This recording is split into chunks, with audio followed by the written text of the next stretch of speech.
his representative. The applicant has joined us today. I see from the tile that Mr. Ali is here. So I'll be calling on him and his representative shortly to provide us with an update of his revised plan. A few weeks ago, we had a meeting to discuss the application and its implication to assets that are actually on the site that residents were very concerned with at that particular point in time. It's really, really important to understand what is actually being asked here of the application. And I'll get Mr. Ashby shortly to talk about what those are, but there are two basic variants. I hear some noise in the background. I want to just remind everybody, please, to mute your microphones, please. It's very distracting otherwise. All right. So the two variants are, one is a setback for the house, which is to move it from the front towards the back of the house. And the required city allowance is 19 meters. The applicant is seeking 21.6 meters. The other of the variants is to allow the applicant to have a 7-meter driveway, whereas the as of right is 5 meters with respect to what is permitted by the city. And just before we get started, I wanted just to advise the residents who participated in the meeting a few weeks ago. Again, I'm hearing some sounds. I'd like to ask you to mute your microphone, please. It's very disruptive. You would ask whether or not there was a preset list of things that one would go through in order to look at the assets that are actually on the property itself, such as trees and other assets. There has been some changes with respect to the city in its circulation for the Committee of Adjustment. If this was an application to amend, for example, the Planning Act, there would have been much more detailed investigation and much more information that would have been provided with the staff. There is a reliance to rely on the applicant to provide the details as it relates to sites, things like trees and other things that are on the site. So I just wanted to give you that update. And with that, I'd like to now ask the applicant to present to members of the community the revised application that they have submitted. So I'd like to ask the applicant just to take about 5 minutes. And then I'd like to ask planning staff, Mr. Ashby and team, and forestry, Kim Stratham, who is here with us, to comment. I know that we have all been here before. I'm going to dispense with the normal sort of introduction and thing. Mr. Ashby, you here with us a second time. Kim, you're here with us. Bita, you're here with us, as well as Janice and so on. I'm not sure if Rod is here. I can't see him on the tile at this particular point in time, but nonetheless, he may join us a little bit later. So, Mr. Ali, you're there. I can see your tiles, so I will ask you to take about 5 minutes. You don't have to use that much time if you don't need to make a presentation to members of the community as to your revised plans, please. So you have the floor. Go ahead, please. Hello, thank you, Mr. Michael. I would like to welcome everybody and thank you for your time to give me the opportunity to present our new variants that me and my architect have come up with in order to shorten the driveway by the maximum that we can. So I will share my screen now, and if you can see it. So 1 second. Go ahead, please. Can you see my screen?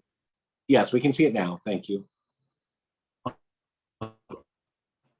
Excellent. So here our new site plan that was revised last week. So let me zoom in here.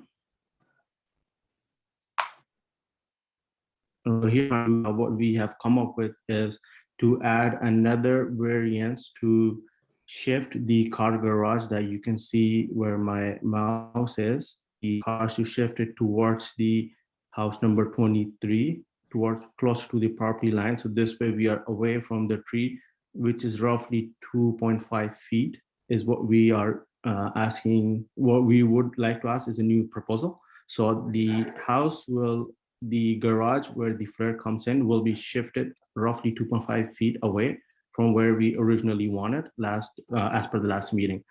So the driver will be the same as it is existing, and then the flare is right roughly it was here where my mouse is now. So we're shifting it over towards the property line, roughly 2.5 feet, as I said, and the garage will be shifted there as well. And then the house length behind the garage will stay the same. So the garage will be to the property line here, and then we'll jog in back, and then it will be how it was initially. And then on the outside closing will be how it was originally, so that won't be changed. And the only reason why we would like to propose this is so the flare is not as wide as the last plan. That is that. And yeah, so if anybody has any questions, concerns, I'll be here to answer as per my capabilities. Sure. We'll get to those in a moment. May I just ask you to just take the plans down for a moment, please? All right. Thank you for that. Thank you for your presentation. That was under 2 minutes. That's fantastic. So I just want to remind everyone that what we're here to discuss today are the variants that has been set out in the application. There was obviously concerns by members of the community with respect to the oak tree on the property. The oak tree is not going to be removed, cut down, or anything of the kind, obviously. We will actually have staff comment in a moment with respect to that. We have our Director of Forestries here with us, and of course, Planning are here with us as well. Just before I go to you folks at Planning and Kim at Forestry, I see Mr. Ellis, you have your hand up. Did you wish to add some additional comments to what Mr. Ali has indicated? Mr. Ellis is the arborist representing the applicant. Yes. Mr. Ellis, go ahead, please. And you have like 2 minutes. I'm going to really hold everybody to a time because we need to get through this. Thank you. Go ahead, please. Yeah, I just want to make it clear if there's anyone here that was not in the last meeting that the purpose of the variance to push the house back is solely to preserve the tree and give the tree more space to grow than it currently has existing at site. That is the sole purpose for the request of pushing the house back. That was all I want to add. Oh, fantastic. Thank you very much. Mr. Ashby and Ms. Stratham, I'm going to turn it over to you first, Mr. Ashby, to comment, and then also get Forestry to comment on the issues relating to the tree. So Mr. Ashby, go ahead. And then we're going to open it up for questions and comments from members of the community. Okay, thank you, Deputy Mayor, and welcome everyone this evening to this meeting. What I think you summarized the variances succinctly, and that is the subject of this application. You alluded to the fact that what somewhat precipitated this whole thing was the tree and the protection of the tree. And I would just like to reiterate that with the location of the tree, the modifications that were made to the application, and I think Kim would confirm that there's very minimal to no impact whatsoever on the tree. When we do review this application again, the final iteration, that survey we'll have to check that survey. The plans will be stamped by an architect, and normally, that tree would have been showed more pronounced, but it hasn't been. But when we do get this application back, those things would be put in place. And so from community planning, that's all I really have to say right now. And I'd be more than happy to answer any questions as we go through this evening. Okay, thank you very much, Mr. Ashby. Kim, over to you, please. Will you comment on the trees, issues relating to the tree? And while you're there, Kim, will you also maybe talk to us about, I know some residents had asked earlier about heritage status and the ability to demarcate and or to designate the tree as such. I wonder if you and Janice could actually speak to that, and then we will get into opening things up for members of the committee of the community. Thank you. Go ahead, please. Great, my pleasure, and thank you very much. So I will offer a couple of points for background and context, and which some folks who joined us last time know some of this, but just to offer a couple of points. So we know that the tree is protected through the city's private tree bylaw, and that's applicable to all trees of any species on private property that are 30 centimeters measured at breast height and above. And the intent of our bylaws isn't to prevent development, rather it's to regulate tree removal and injury, and to require compensation in those cases where removal or injury is unavoidable. So our role here is, as we're talking about tonight, is reviewing a permit application related to the 159 centimeter bur oak, related to, we're looking at an injury permit. And what I did speak about this last time, but I'd like to say it again. The difference between a removal and an injury permit. We do issue injury permits only when we are satisfied and confident that the nature of the impact will not affect the tree's health over time. If we felt that an injury was going to do that, then we wouldn't be considering an injury permit. That would really reflect and be more related to a removal. So as the Deputy Mayor said at the outset, we are not looking at anything related to removal of this tree. We are reviewing an injury permit application at this time. So we've already gone over the two existing C of A minor variances that are listed on the development portal. Urban Forestry provided our comments back to that, I think last week. And so, as Mr. Ashby said, anything that the proposal can do to move away from the tree is something of interest, of course, to Urban Forestry. So the setback of that is something that we support. Right now, the second variance is related to a 7-meter driveway. The way that it is currently worded in the variance is something that we do not support, even though we're aware that the design of the driveway and the flare is what's on the site plan. The current wording of the variance is for a 7-meter driveway.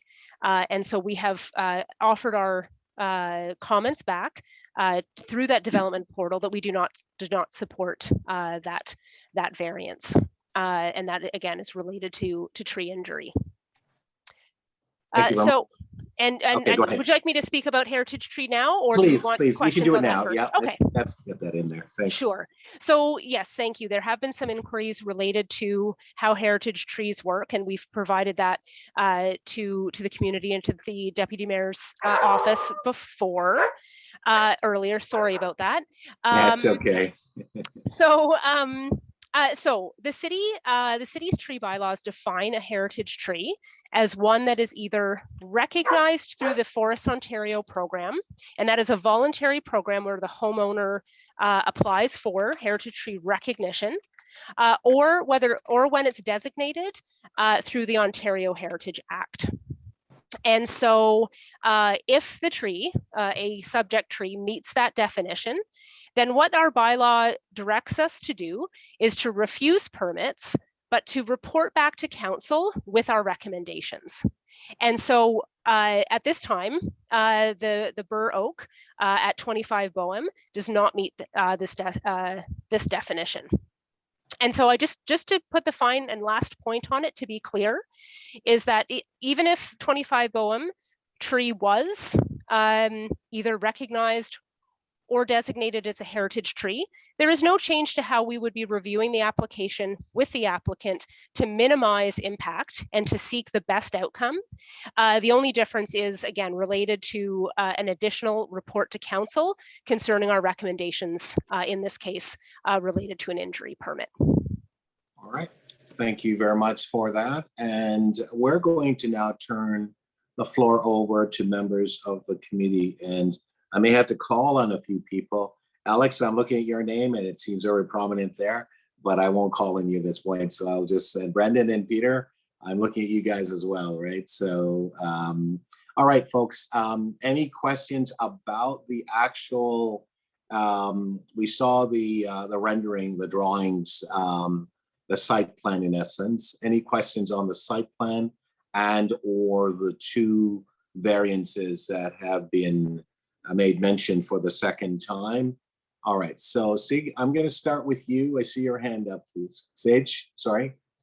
Sage, are you there? I'll get you to unmute your microphone. There we Thank go. you. Hi, how are you? Hi, so I'm here with Andy Sherback. Hi, guys. Hi. So our very first question. Yeah, I had a question regarding the setback. How far back from the original footprint of the front of the home that's there now, how far back will the wall of the new structure be from where it's located now? How many feet are we looking at? Mr. Ashby, do you have that? Okay, yeah, Beta, if you wouldn't mind throwing up the survey and we could illustrate where the existing home was and then where the proposed new home would be. Thanks for the question, and we'll get the answer for you. Just give us a moment, please. Okay, I'd like to be able to follow up once I get the answer, if possible. Yeah, that's fine. I'll let you follow up, and Great. we'll also look at the hand as well. So I want to give you Okay. time to go ahead, please. Peter, you have that answer? Looks like you're still muted, Peter. Okay.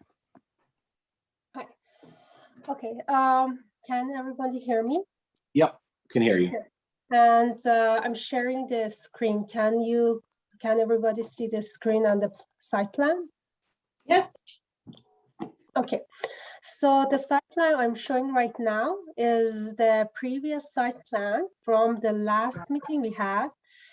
And this driveway width used to be 7, but this site plan is the new revised site plan, which shows the reduced width of the driveway to 6.19. I wanted to refer to this site plan to show the building footprint of the existing house. So if you look into this plan, this blue line, actually the cyan color, shows the existing building footprint. So here is the front main wall of the existing building, and these are the lines that shows the existing porch. This is where the existing staircase are, and the porch and the staircase are relocated to this location. Peter, can I just interrupt you for a sec? He simply asked you what's the distance, like how far back has it gone? So we just want to make sure we account for time, please. Sure. Then how far is the existing building to the front property line? Or the proposed one? Well, it's Okay, sorry, Mr. Ashby. So the question is, in terms of the house has been moved back, the setback, what's the distance from the original to where it's now being proposed? Is it 8 feet, 16 feet, 5 meters, 2 meters? Right. It's about 1.52 meter, 1.5 meter. Okay, fair enough. 1.5. Thank you. Okay, here's my concern with that. The proposed building is, if I'm correct, is it a two-story building or higher? Is that correct? Okay. Okay, so here's the problem with regards to injury to the tree. The tree is so large that the current canopy goes well over the current structure. And if with that setback of 1.something meters, 1.5 meters, in order to put a two-story structure there, you would have to trim back a good third to quarter to third of the canopy on that side of the tree to allow for upward building of a two-story structure. That's going to be very hard on a 300-plus-year-old tree. All right, so can we just get staff? That's my concern, because people aren't taking into consideration that this is going to be a 2-story structure, and even with it set back like it's only like 1 point whatever meters, that the tree is like 4, 5, 6 meters over the house. Okay, all right, so let's So get an I think answer. that needs to be considered. Let me That's get all you I'm an saying. answer. Let me get you an answer for that, please, okay? Okay, No, step, yeah, just hang on a second. Let me get you an answer. Okay, Forestry, did you want to respond? Kim? And then planning staff, I guess, if you have to comment on the height, that's been the question. Thank you. So I would ask Janice Allen, who's the supervisor of tree protection and plan review, who has reviewed this and/or the private arborist. Mark just put something in the chat, but if you could please answer that. So yeah, with every permit application where pruning is required, we would ask for a pruning plan to accommodate a 2nd-story addition. From my understanding and talking to the assistant planner that's reviewing the file, 2 branches have been requested to be pruned on the tree.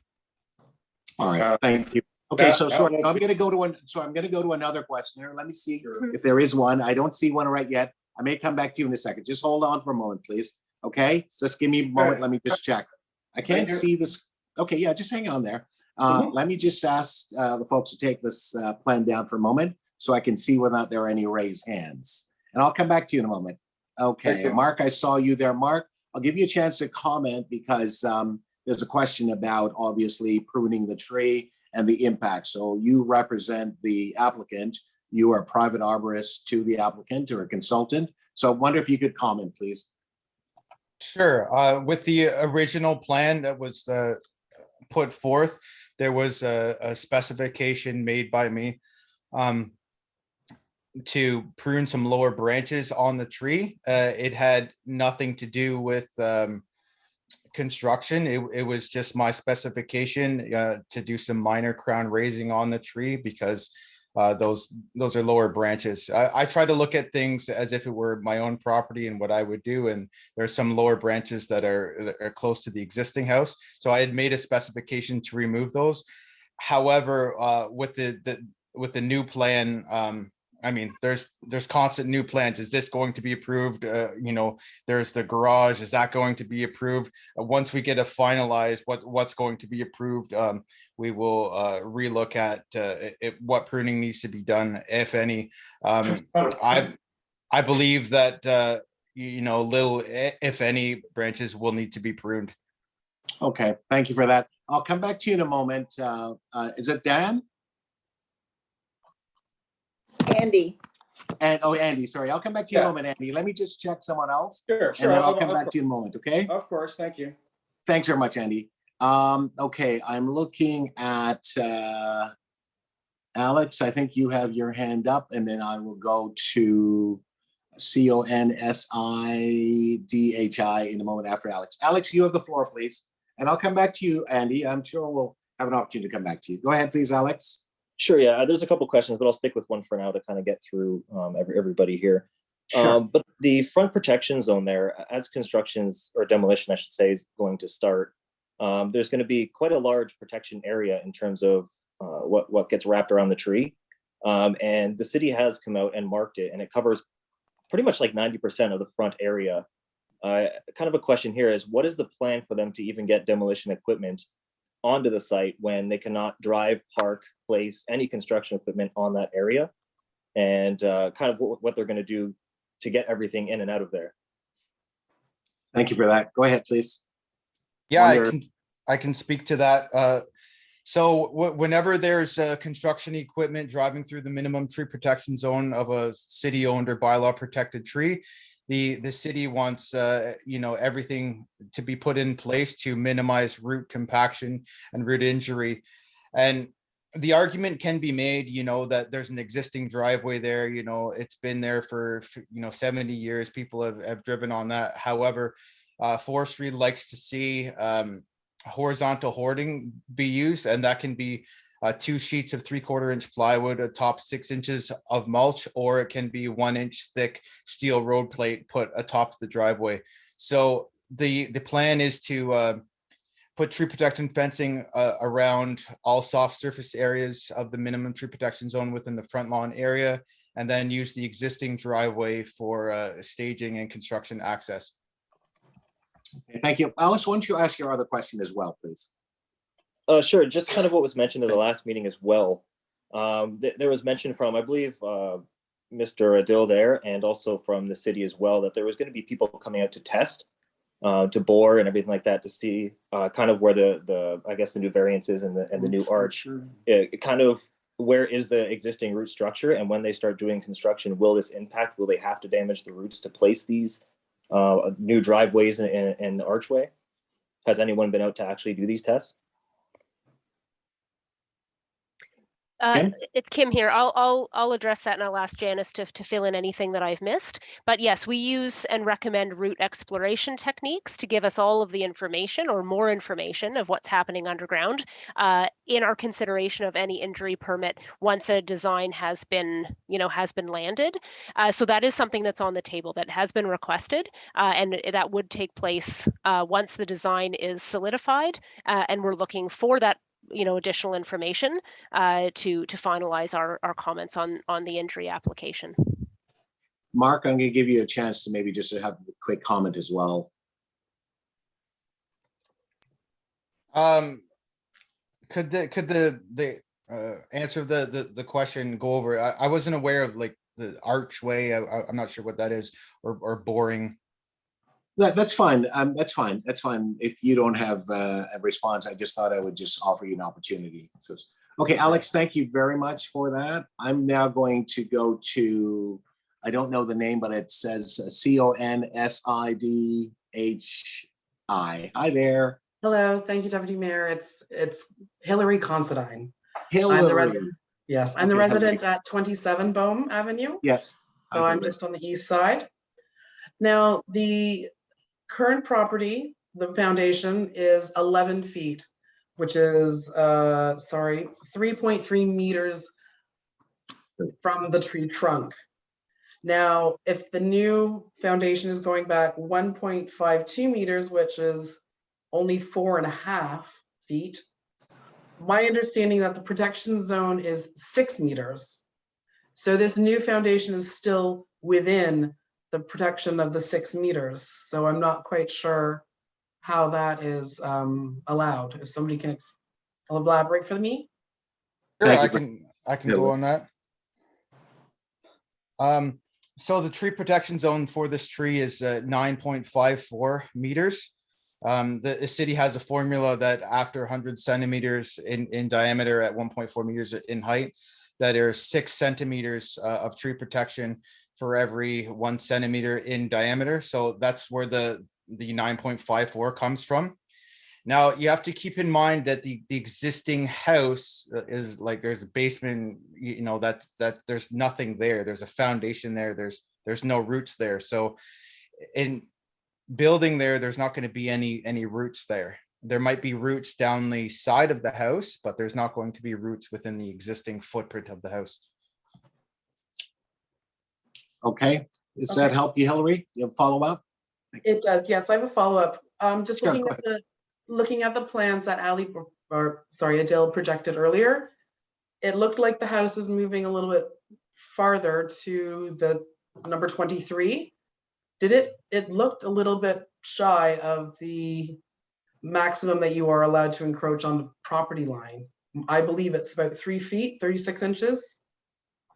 It looked a little bit close to that house. So Hillary, I'm just going to call up the site plan again for us to have another look at it, and we can go through that. Will that be okay? Thanks very much.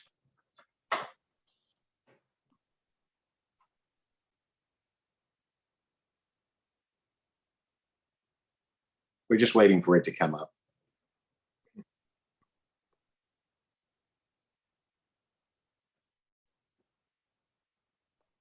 There we go. Okay.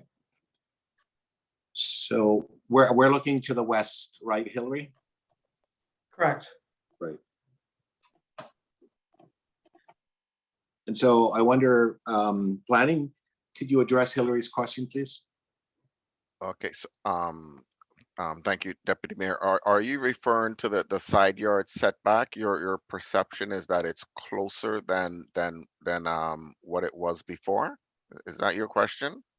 I'm just inquiring if it is closer before, because you did mention that yes, thank you, that it did extend closer to the property line. Yeah, no. It just with the jog, it may have extended a little closer, but it's still within the parameters of the bylaw. And Okay. Okay. what we reiterated at the beginning, these are the two variances that we're currently contemplating. Thank you. All right. Thank you very much for that. And the- I think you had one more burning question. And I'll let you do that. And then I go back to, Thank you. go ahead. It was just that the house is being allowed to go back to 21.6 meters as opposed to the maximum permitted before was only 19. Is there any way that that house or the plans could be shortened to come within the 19 meters as opposed to extending to 21.6 was an additional 7 feet of house? So just before we get to Mr. Ashby, in terms of responding to your question, you said that it's being allowed. At this point, nothing is being allowed. There's a request to do, and obviously that's part of the reason why we want to talk with the community, to hear from the community and let the city hear your views and concern. Mr. Ashby, I'll turn it back over to you. And then I'm going to go back to, I believe it's Andy.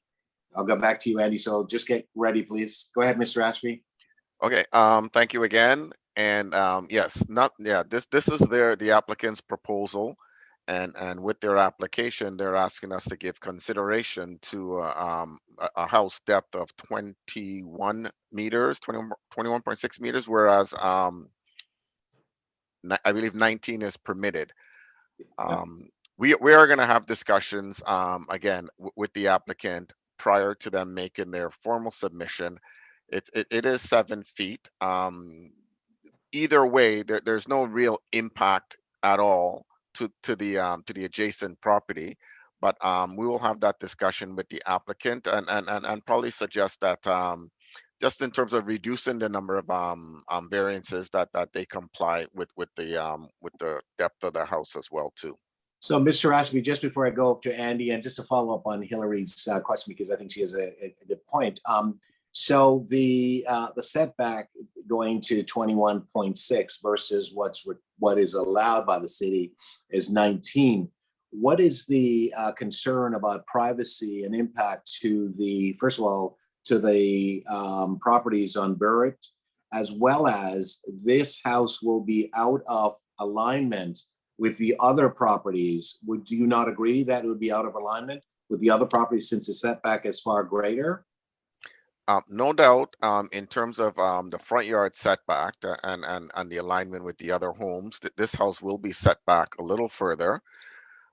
Secondly, with the extended length of the house, you Right. do run the risk that if there are windows either on the east or west side of the property, there could be some concerns in terms of visual privacy. If there are windows here onto the rear lots of the existing two homes.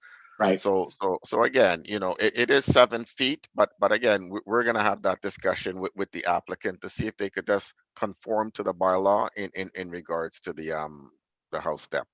All right. Okay. Thank you very much. And I know that Mr. Ellis has put some information in the chat. I just saw it really quickly saying that it's currently out of alignment now and so on. And obviously the idea is to ensure accommodating to reduce impact on the tree. So thank you very much for that, Mr. Ellis.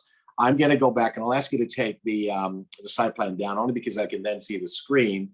So I'm going to go to Andy again, and then I have Susan. I'll go to Susan after that. And Hillary, you still have your hand up. I don't know if it's from the last hand up. So I'll ask you to take that on if you could. That'd be great. And so I will go back to Andy and then Susan.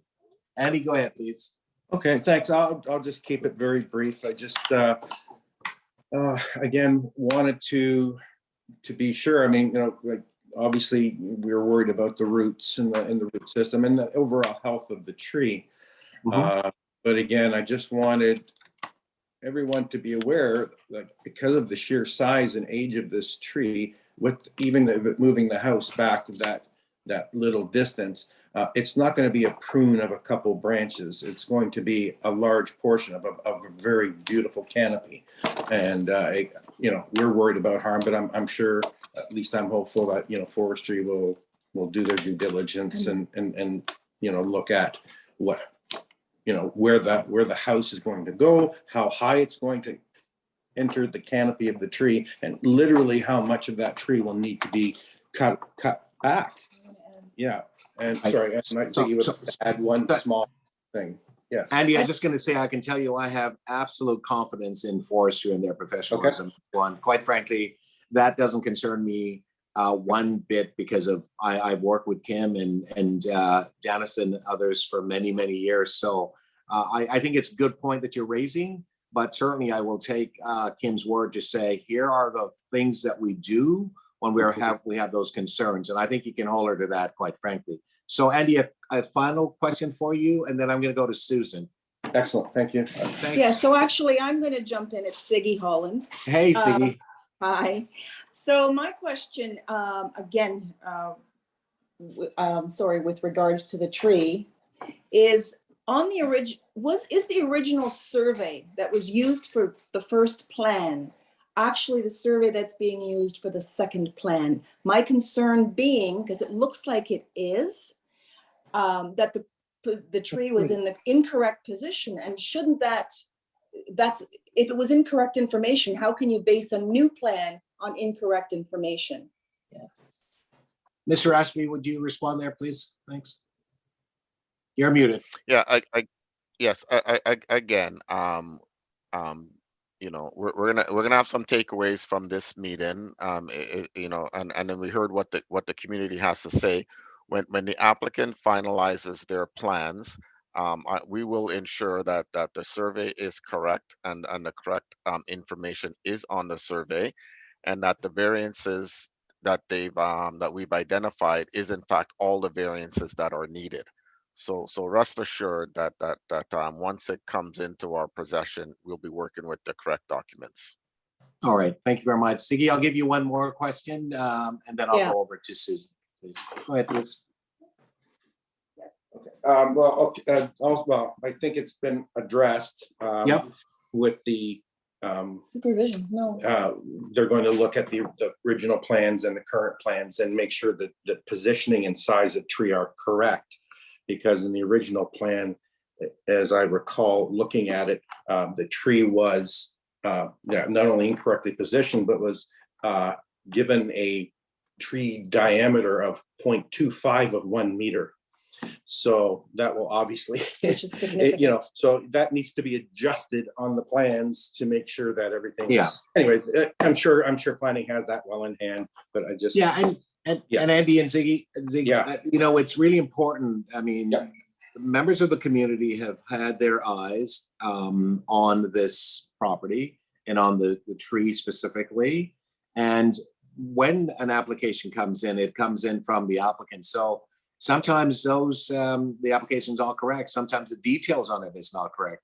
Part of that process for us to go through that in order to ensure that the correct information is there, in order to allow the city staff to make the right decision based on accuracy of information, right? So it's important to understand that, and I know you do. And as I said earlier on, the circulation of the information, we typically don't have, like, it's a standard planning application goes through a much more rigorous process, the Committee of Adjustment. And that, by the way, that's something that I'm working with staff on to see how we can better, ratify that, so that we will have more details. We will have the ability to know in advance that there are errors and so on, well in advance. Okay, so I'll just go. Susan, thank you very much. Go ahead, please, Susan. Thank you.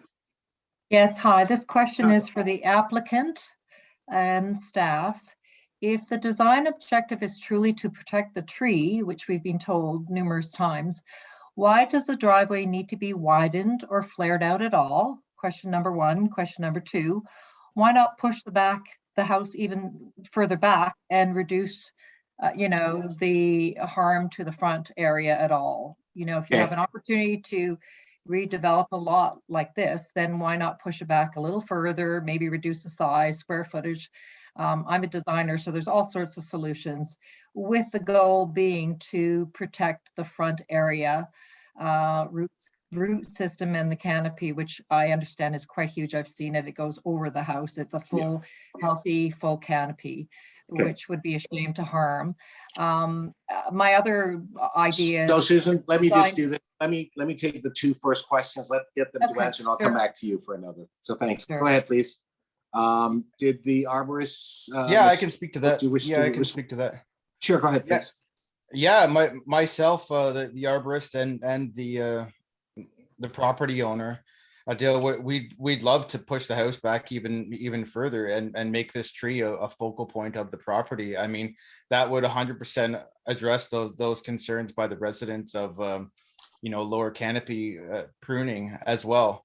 But on the other hand, we have neighborhood residents that don't want to push the house back. They may lose privacy. So those are the issues that we're dealing with. Okay. And then the driveway flare out is going within. It has to be flared out to accommodate a 2-car garage, which is not existing.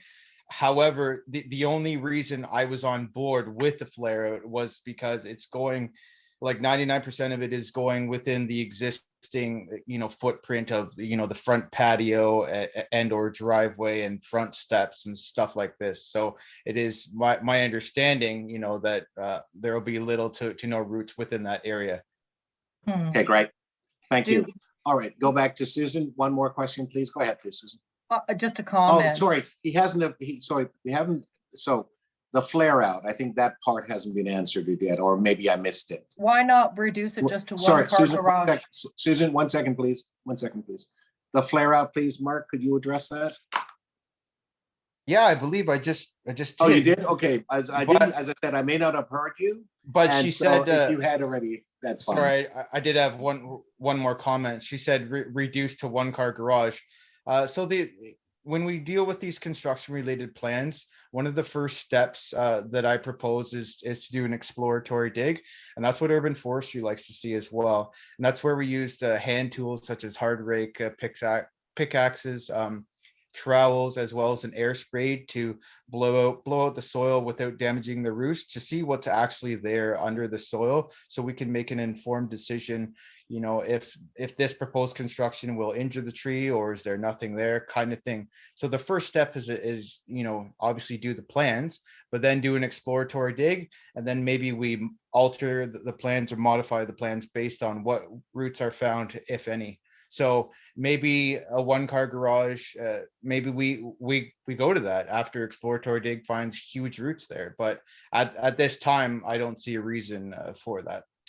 Okay, great. One Okay, more question for you, Susan. Go ahead, My please. last comment, as an interior designer working for many years with developers and architects, one of the things that could be done is to just keep the existing structure and add on to the back. It's done all the time.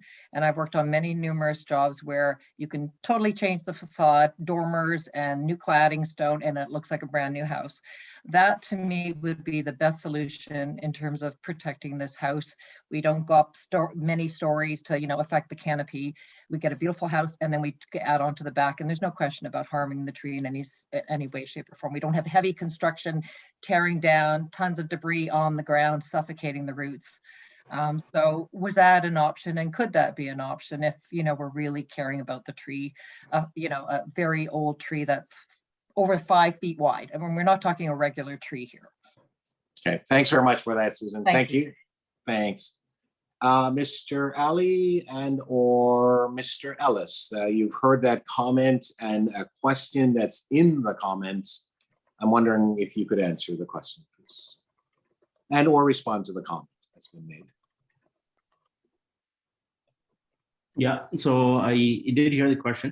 That's something that we have not looked into. The reason being is we want to attach the car garage built in the house, and we require 2-car garage due to personal reasons. So that's that, and how she said that if we can just keep the existing foundation and add on to the back, we haven't looked into it, and I'm not too sure that's possible. That's something we would have to discuss as a family, with my family.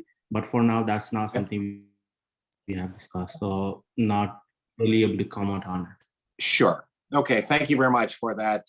Brandon and Peter, go ahead, please. Yep, just maybe more of a statement to consider. Sure.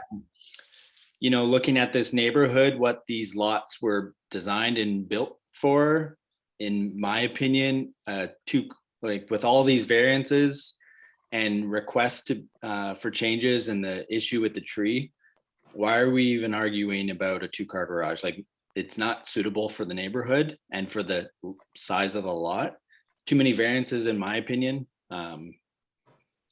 Yeah, more of a statement, I guess. I wouldn't support it. Well, I think you had a bit of a question in there. It's like, why a 2-car garage? And I think maybe that would be good to have an answer, a response from Ms. Rowley and or Mr. Ellis. So yeah, I heard a question. Go ahead, please. Yeah, I can't speak to the need for a 1-car or 2-car garage. That would be up to the property owner. I do believe he said for personal reasons.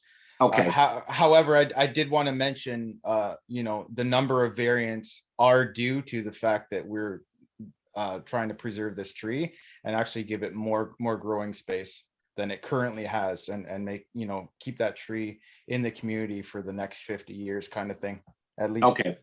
Thank you very much for that. So, Deputy Mayor, maybe I gotta, there's 2 variances, okay? So yes. there's not a whole series of variances. There's 2 variances. Possibly by the end of this meeting tonight, there might be 1 variance, okay? So there's not a whole list of variances that we're dealing with here. Right. I was going to ask you what that list that I had missed, Mr. Ashby, and you just validated where we have 2. All right. So I'm going to ask Kim if I could have you, you know, the concerns that residents have is protecting the tree. The concerns about perhaps why, and the question's been asked, well, why 2-car garage? Certainly the applicant has the ability to come in and ask for that, right? And that's a process that we'll go through.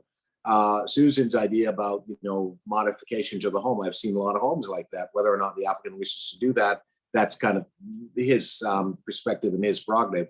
But he has come through, and we want to make sure that the community is fully cognizant as to the approach that the city will take to ensure the protection and the survival and sustainability of the tree. It's lasted this long, and we are wanting to ensure that we continue to provide the protection that the tree needs. And so I wonder if you could just maybe in closing commentary, just to reiterate some of the points that you've already made about the work that you and your staff will be doing to ensure the protection of this tree, and if and when there is construction on site, what role you and your staff will play to supervise, to ensure that the tree protection bylaw is not only adhered to, but all of the, you know, the requirement to protect and to have the appropriate barriers and so on to protect the tree will be in place.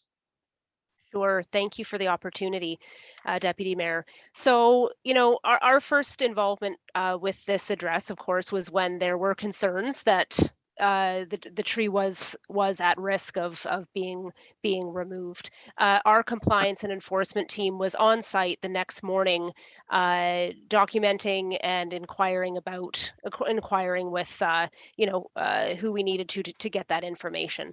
So from that time, you know, we corrected the information that a tree permit would be absolutely required for this development application, and worked with the applicant to our processes and guidelines. And so our role, as I said, is to review the information that's coming in. What we require is an arborist report. Mark Ellis has been obtained by the applicant to provide information that we are reviewing in consideration of an injury permit. In regard to the tree protection zone, I just wanted to maybe clarify it. The tree protection zone, what we're looking for, we obviously, this is flagged that this is a tree that we need to protect and minimize impact altogether. So when we're considering the issuance of an injury permit, it will come with the conditions that are required for that, such as, and Mark mentioned a few already, hoarding, potentially steel plating over the existing driveway or any other soft surface to protect the soil and to protect the roots. We would look at and we would request, and we've talked about it tonight, possibly a pruning plan. Pruning to be done under good arboricultural practices, not pruning that would harm the tree.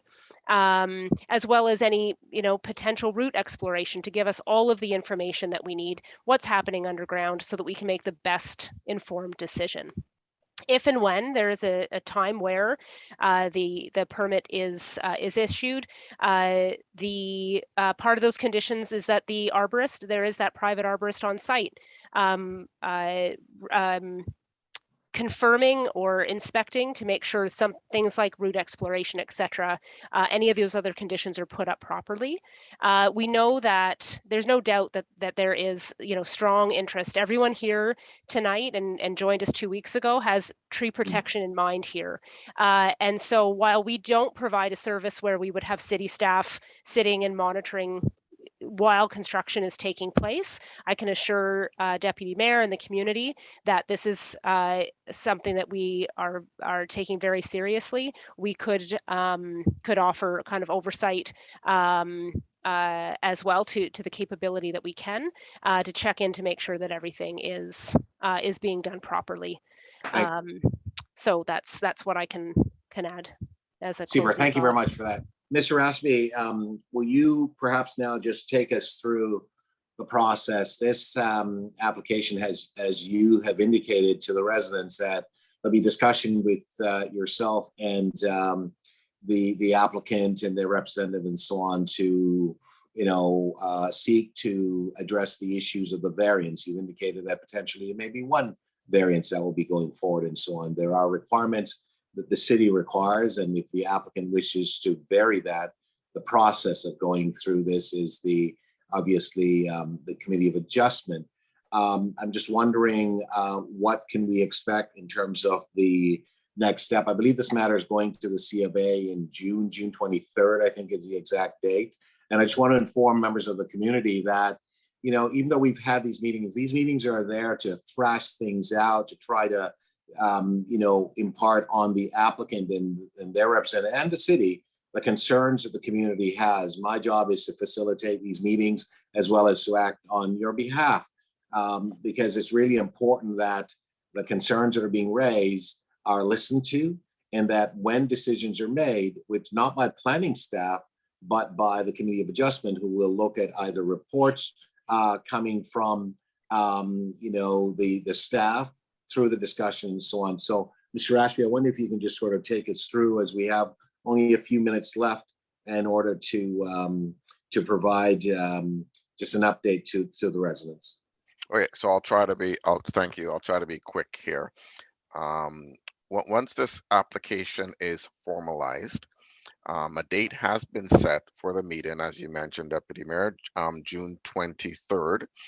Notices will be provided to residents in the area of this meeting.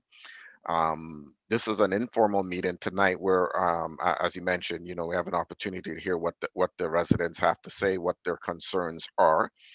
You will be given a formal opportunity at the C of A meeting to express any concerns you would have, in addition to what you might have this evening.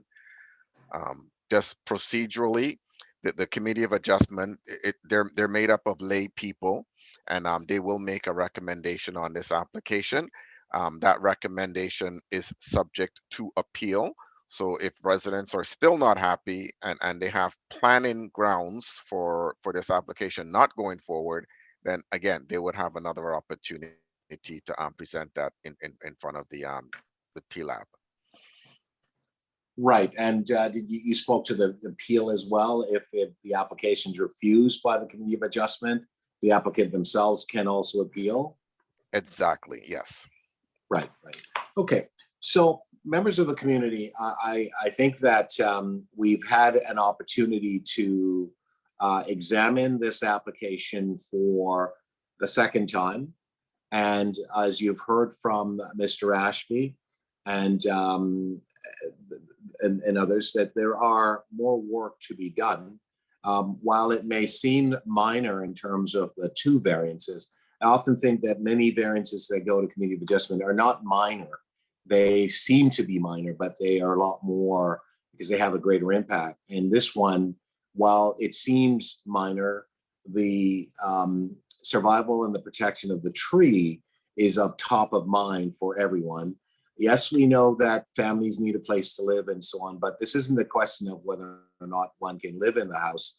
As Susan has indicated, well, there are adjustments that you can make to the property if you are so inclined, and that would actually continue to protect the trees and so on, and you could have a great place to live. However, it is Mr. Ali's right to come forward with an application that he sees fit, and that then will have to obviously be tested against the city's rules, the community's interests, and the overall acceptance of an application by, in this case, it's the Committee of Adjustment that is being asked to approve. And as members of the community, you can attend that meeting, you can voice your concerns. There will be a report that is prepared as it relates to this application, and that it would be available to you to review prior to the matter being heard on the 23rd of June. I think typically these reports are within 2 weeks, 10 days to 2 weeks before the matter is heard. So you'll have time to examine, write your submission letters if you have any particular concerns, if it hasn't been addressed as a result of these meetings that we've had now too on this particular application. But it does demonstrate a real, what I believe, community interest in the community's assets, which the tree is a very valuable asset for the community.